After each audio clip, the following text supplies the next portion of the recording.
Hello everybody. We're going to carry on with our story of the Israelites and Moses. Now, every day the Israelites were getting closer and closer to the time when they could enter the land that God had promised to them. The Lord always took care of them and gave them delicious manna and quail to eat. He wanted them to be happy.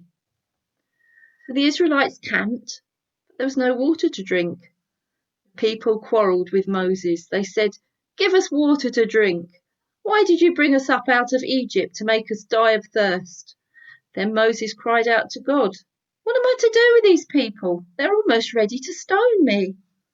God answered Moses, "Walk ahead of the people. I will stand before you by the rock at Horeb. Strike the rock, and water will come out of it for the people to drink." So Moses did this in the sight of Israel, and they had lots of water to drink. That was amazing, wasn't it? Some of the people still became very impatient. They were tired of waiting. They started complaining again. They didn't like the food. Then they started complaining about God. They said he didn't give them good bread to eat. They said that he gave them miserable food. The Israelites said that they wished they were back in Egypt. The Lord was upset with his people. He'd given them good food to eat and provided them with water. He always took care of them and protected them from the wild animals and the snakes in the desert. They should be content. They should be happy with what they've got. The people didn't thank him for what he did. They always thought they should have more. The Lord decided to teach the Israelites that he was the only one who could save them. He sent poisonous snakes into the camp. The snakes bit the people, and many of them got sick and died. Now the people knew that they needed the Lord to protect them. They knew that they'd been wrong to complain about the way that the Lord took care of them. They told Moses they were very sorry for all their complaining. Moses prayed to God about the snakes. He told him how sorry the people were, and the Lord answered Moses' prayer.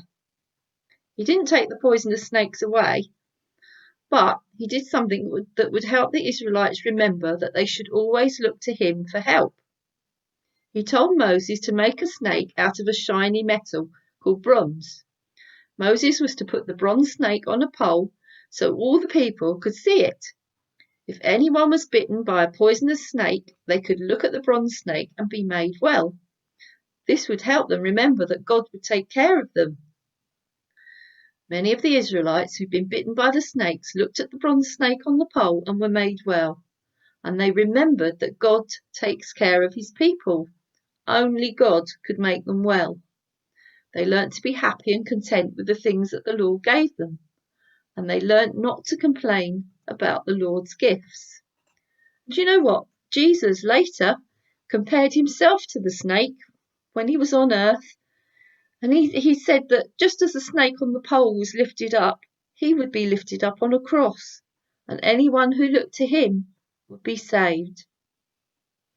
Next week will be the last story of Moses and the Israelites, and we'll see what happened to them in the end. Bye.